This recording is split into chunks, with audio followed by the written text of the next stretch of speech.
unexplained happenings, haunted houses, and spectral soldiers. This evening we're reading ghost stories. I'm Pat Tully, the Ketchikan Public Library, and this is Reading Aloud. This evening I'm reading Spooky Stories by Ambrose Bierce and Arthur Machen. We'll start with Ambrose Bierce. The Middle Toe of the Right Foot. 1. It is well known that the old Machen house is haunted.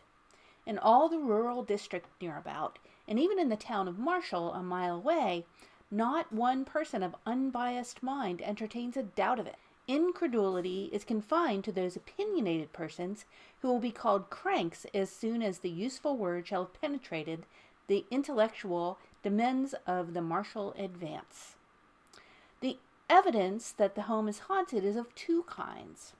The testimony of disinterested witnesses who have had oracular proof, and that of the house itself. The former may be disregarded and ruled out on any of the various grounds of objection which may be urged against it by the ingenious, but the facts within the observation of all are material and controlling. In the first place, the Machen house has been unoccupied by mortals for more than 10 years, and with its outbuildings is slowly falling into decay, a circumstance which in itself the judicious will hardly venture to ignore. It stands a little way off the loneliest reach of the Marshall and Harriston road, in an opening which was once a farm and is still disfigured with strips of rotting fence and half covered with brambles, overrunning a stony and sterile soil long unacquainted with the plow. The house itself is in tolerably good condition, though badly weather-stained and in dire need of attention from the glazier, the smaller male population of the region having attested in the manner of its kind its disapproval of dwelling without dwellers. It is 2 stories in height, nearly square, its front pierced by a single doorway flanked on each side by a window boarded up to the very top. Corresponding windows above, not protected, serve to admit light and rain to the rooms of the upper floor. Grass and weeds grow pretty rankly all about, and a few shade trees, somewhat the worse for wind, and leaning all in one direction, seem to be making a concerted effort to run away. In short, as the Marshalltown humorist explained in the columns of the Advance, the proposition that the Machen house is badly haunted is the only logical conclusion from the premises. The fact that in this dwelling Mr. Machen thought it expedient one night some 10 years ago to rise and cut the throats of his wife and 2 small children, removing at once to another part of the country, has no doubt done its share in directing public attention to the fitness of the place for supernatural phenomena. To this house, one summer evening, came 4 men in a wagon. 3 of them promptly alighted, and the one who had been driving hitched the team to the only remaining post of what had been a fence. The 4th remained seated in the wagon. "Come," said one of his companions, approaching him while the others moved away in direction of the dwelling. "This is the place." The man addressed did not move. "By God," he said harshly, "this is a trick, and it looks to me as if you were in it." "Perhaps I am," the other said, looking him straight in the face and speaking in a tone which had something of contempt in it. "You will remember, however, that the choice of place was with your own assent, left to the other side. Of course, if you're afraid of spooks—" "I am afraid of nothing," the man interrupted with another oath, and sprang to the ground. The 2 then joined the others at the door, which one of them had already opened with some difficulty, caused by the rust of lock and hinge. All entered. Inside it was dark, but the man who had unlocked the door produced a candle and matches and made a light. He then unlocked the door on their right as they stood in the passage. This gave them entrance to a large square room that the candle but dimly lighted. The floor had a thick carpeting of dust, which partly muffled their footfalls. Cobwebs were in the angles of the walls and depended from the ceiling like strips of rotting lace, making undulatory movements in the disturbed air. The room had 2 windows in adjoining sides, but from neither could anything be seen except the rough inner surfaces of boards a few inches from the glass. There was no fireplace, no furniture. There was nothing besides the cobwebs and the dust, and 4 men were the only objects there which were not part of the structure. Strange enough they looked in the yellow light of the candle. The one who had so reluctantly alighted was especially spectacular. He might have been called sensational. He was of middle age, heavily built, deep-chested, and broad-shouldered. Looking at his figure, one would have said that he had a giant's strength. At his features, that he would use it like a giant. He was clean-shaven, his hair rather closely cropped and gray. His low forehead was seamed with wrinkles above the eyes, and over the nose these became vertical.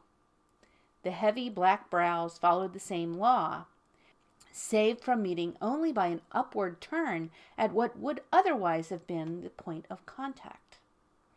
Deeply sunken beneath these glowed in the obscure light a pair of eyes of uncertain color, but obviously enough too small. There was something forbidding in their expression, which was not bettered by the cruel mouth and wide jaw. The nose was well enough, as noses go. One does not expect much of noses. All that was sinister in the man's face seemed accentuated by an unnatural pallor. He appeared altogether bloodless. The appearance of the other men was sufficiently commonplace. They were such persons as one meets and forgets that he met. All were younger than the man described, between whom and the eldest of the others, who stood apart, there was apparently no kindly feeling.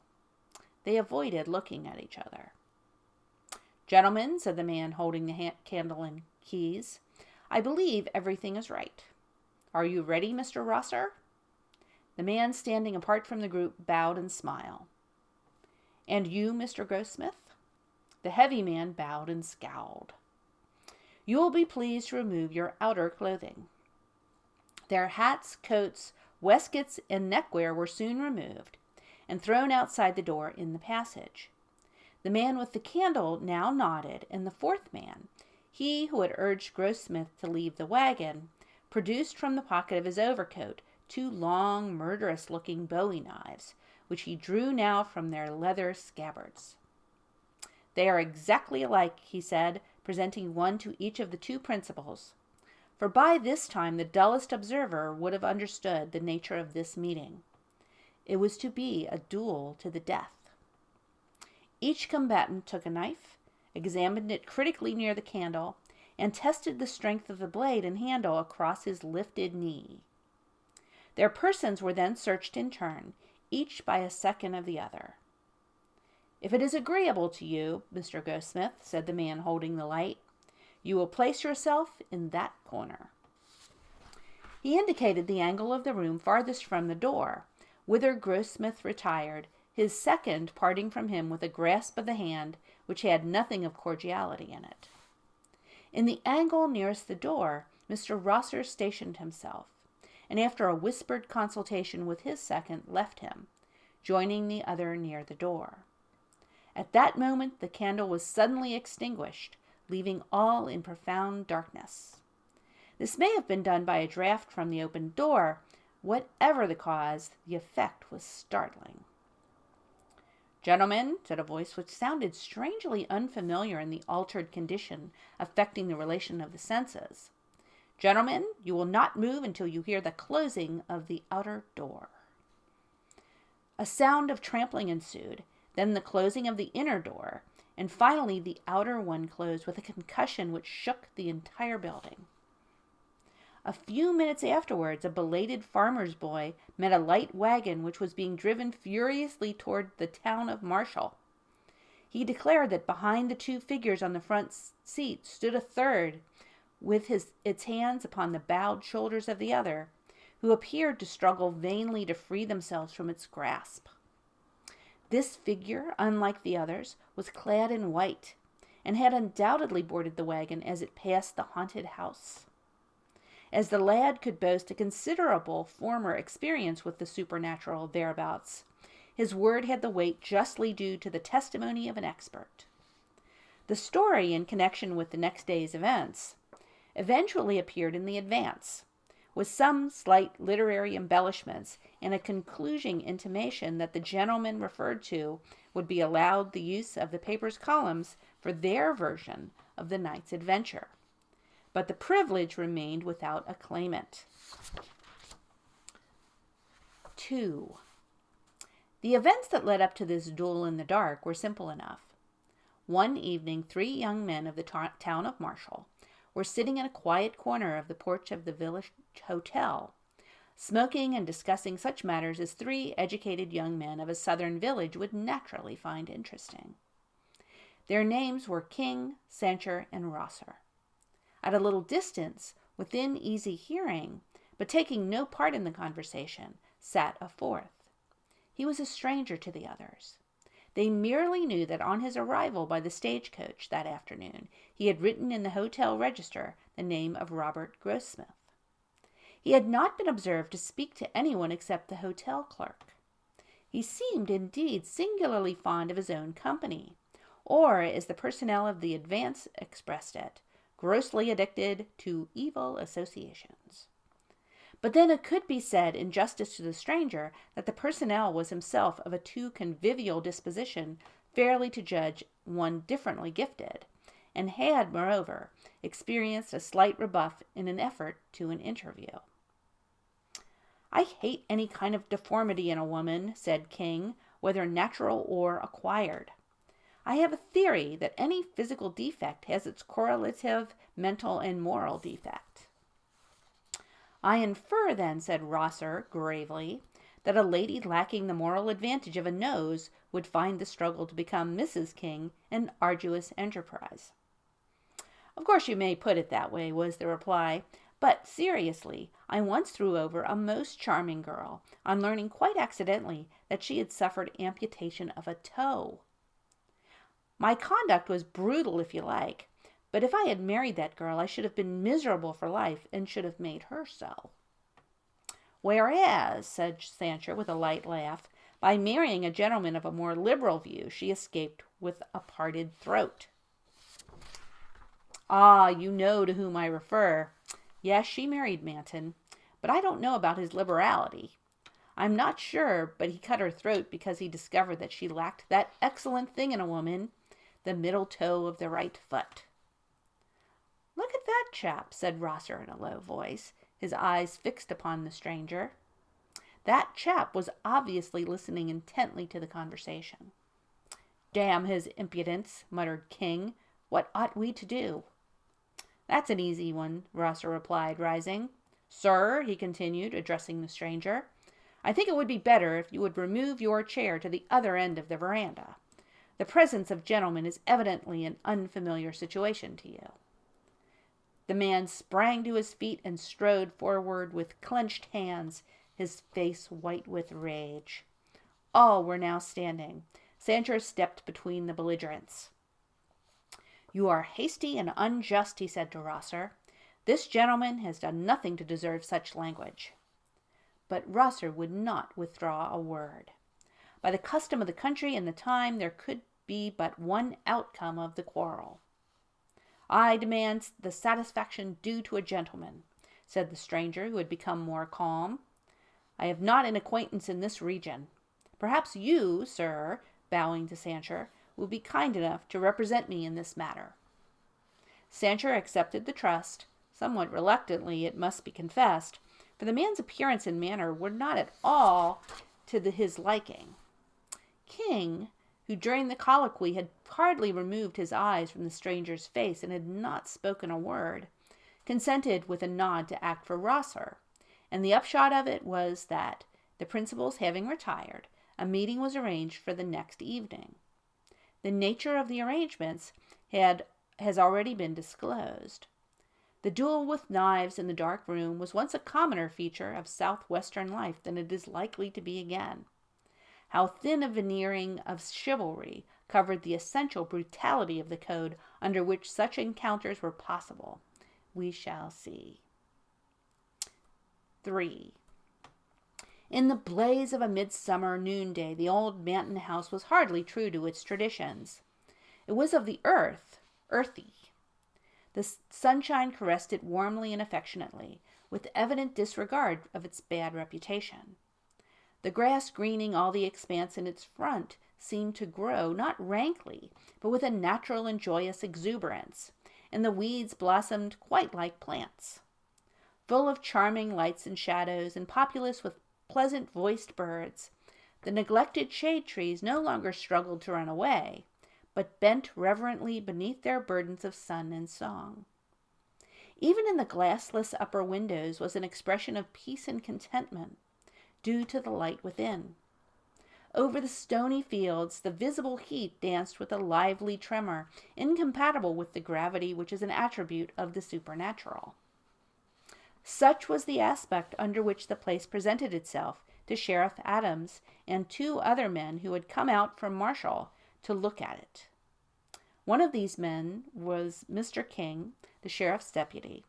The other, whose name was Brewer, was a brother of the late Mrs. Manton. Under a beneficent law of the state relating to property which has been for a certain period abandoned by an owner whose residence cannot be ascertained, the sheriff was legal custodian of the Manton farm and appurtenances thereunto belonging. His present visit was a mere perfunctory compliance with some order of a court in which Mr. Brewer had an action to get possession of the property as heir to his deceased sister. By a mere coincidence, the visit was made on the day after that night that Deputy King had unlocked the house for another and very different purpose.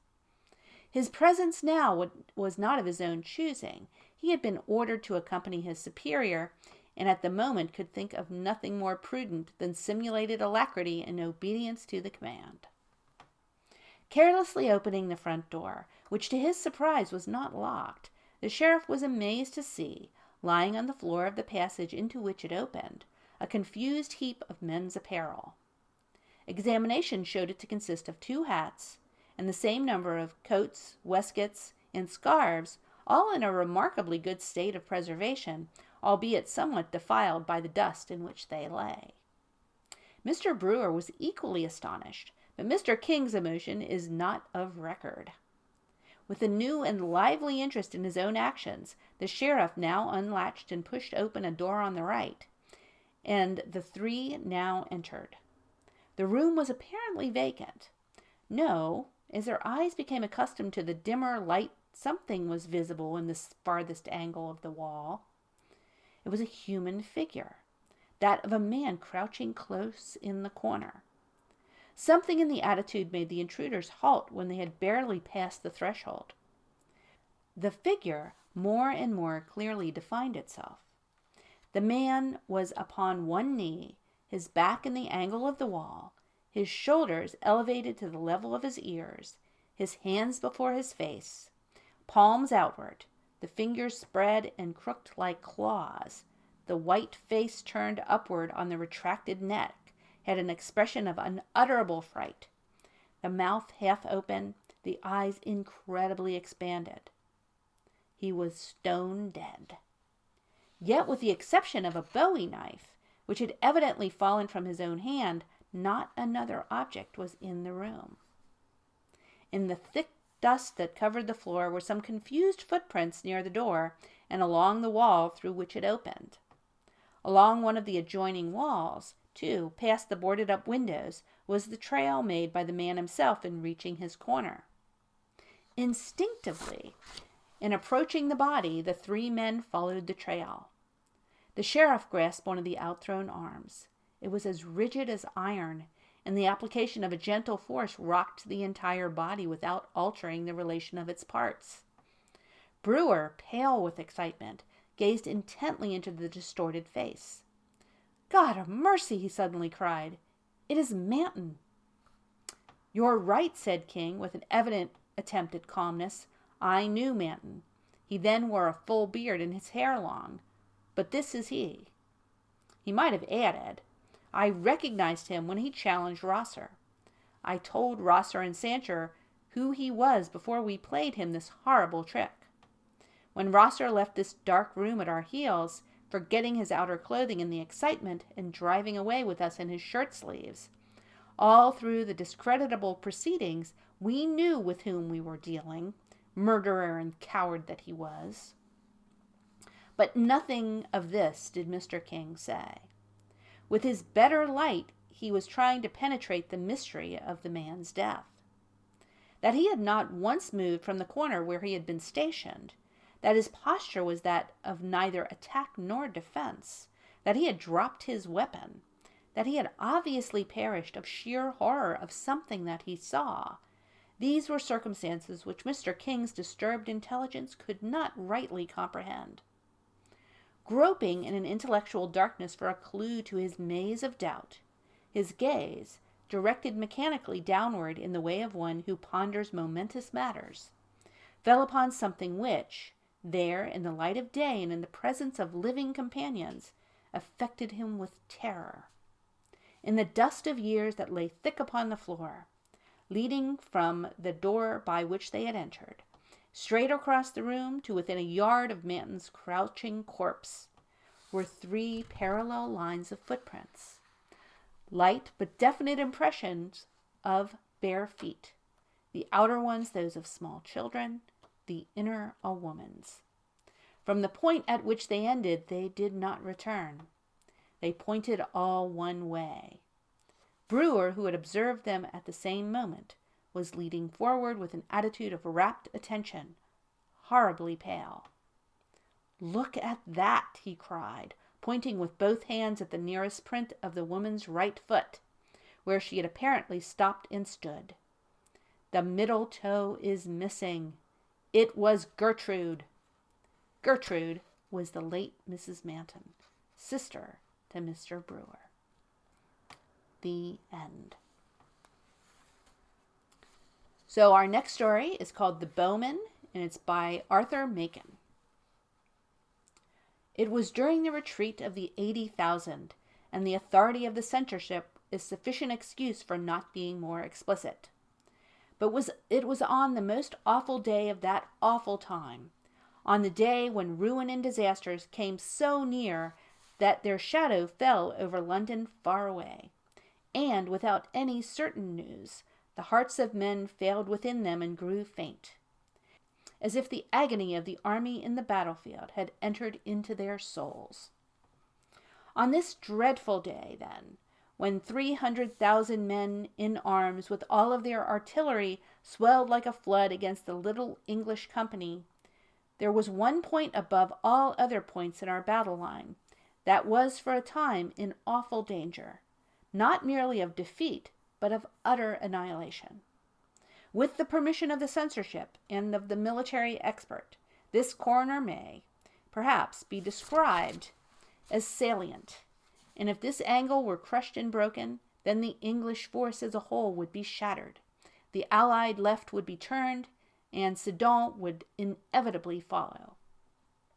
All the morning the German guns had thundered and shrieked against this corner, and against the 1,000 or so of men who held it. The men joked at the shells and found funny names for them, and had bets about them, and greeted them with scraps of music hall songs. But the shells came on and burst, and tore good Englishmen limb from limb, and tore brother from brother, and as the heat of the day increased, so did the fury of that terrific cannonade. There was no help, it seemed. The English artillery was good, but there was not nearly enough of it. It was being steadily battered into scrap iron. There comes a moment in a storm at sea when people say to one another, "It is at its worst, it can blow no harder." And then there's a blast 10 times more fierce than any before it. So it was in these British trenches. There were no stouter hearts in the whole world than the hearts of these men. But even they were appalled as this 7 times heated hell of the German cannonade fell upon them and overwhelmed them and destroyed them. And at this very moment they saw from their trenches that a tremendous host was moving against their lines. 500 of the 1,000 remained. And as far as they could see, the German infantry was pressing on against them, column upon column, a gray world of men, 10,000 of them, as it appeared afterwards. There was no hope at all. They shook hands, some of them. One man improvised a new version of the battle song, "Goodbye, goodbye to Tipperary," ending with, "And we shan't get there." And they all went on firing steadily. The officer pointed out that such an opportunity for high-class fancy shooting might never occur again. The Tipperary humorist asked, "What price Sydney Street?" And the few machine guns did their best. But everybody knew it was of no use. The dead gray bodies lay in companies and battalions as others came on and on and on, and they swarmed and stirred and advanced from beyond and beyond. "World without end, amen," said one of the British soldiers with some irrelevance as he took aim and fired. And then he remembered, he says he could not think why or wherefore, a queer vegetarian restaurant in London, where he had once or twice eaten eccentric dishes of cutlets made of lentils and nuts that pretended to be steak. On all the plates in this restaurant, there was printed a figure of St. George in blue, with the motto, "Adsit Anglis Sanctus Gregorius," "May St. George be a present help to the English." This soldier happened to know Latin and other useless things, and now, as he fired at his man in the gray advancing mass, 300 yards away, he uttered the pious vegetarian motto. He went on firing to the end, and at last Bill on his right had to clout him cheerfully over the head to make him stop, pointing out as he did so that the king's ammunition cost money and was not lightly to be wasted in drilling funny patterns into dead Germans. For as the Latin scholar uttered his invocation, he felt something between a shudder and an electric shock pass through his body.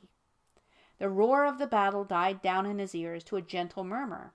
Instead of it, he says, he heard a great voice and a shout louder than thunder peal, crying, "Hooray, hooray, hooray!" His heart grew hot as a burning coal. It grew cold as ice within him, as it seemed to him that a tumult of voices answered to his summons. He heard, or seemed to hear, thousands shouting, "St. George! St. George!" "Ha, Messire, ha! Sweet Saint, grant us good deliverance!" "St. George for merry England!" "Hurrah, hurrah! Monseigneur St. George, succor us!" "Ha, St. George! Ha, St. George! A long bow and a strong bow! Heaven's knight aid us!" And as the soldier heard these voices, he saw before him, beyond the trench, a long line of shapes, with a shining about them. They were like men who drew the bow, and with another shout their cloud of arrows flew singing and tingling through the air towards the German hosts. The other men in the trench were all firing all the while. They had no hope, but they aimed just as if they had been shooting at Bisley. Suddenly one of them lifted his voice in the plainest English. "God help us," he bellowed to the man next to him, "but we're bloomin' marvels. Look at those gray gentlemen, look at them. Do you see them? They're not going down in dozens or in hundreds. It's thousands, it is. Look, look, there's a regiment gone while I'm talking to you." "Shut it," the other soldier bellowed, taking aim. "What are you gassing about?" But he gulped with astonishment even as he spoke, for indeed the gray men were falling by the thousands.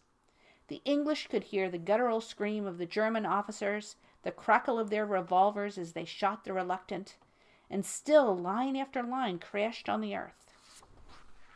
All the while the Latin-bred soldier heard the cry, "Hurrah, hurrah!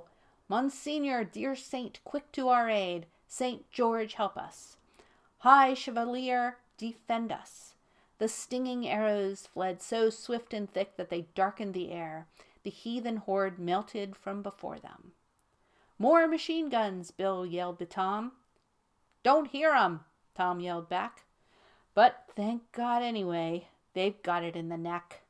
In fact, there were 10,000 dead German soldiers left before that salient of the English army, and consequently there was no Sedan. In Germany, a country ruled by scientific principles, the great general staff decided that the contemptible English must have employed shells containing an unknown gas of a poisonous nature, as no wounds were discernible on the bodies of the dead German soldiers. But the man who knew what nuts tasted like when they called themselves steak knew also that St. George had brought his Agincourt Bowmen to help the English. The end. Thank you so much for joining me, and have a good week.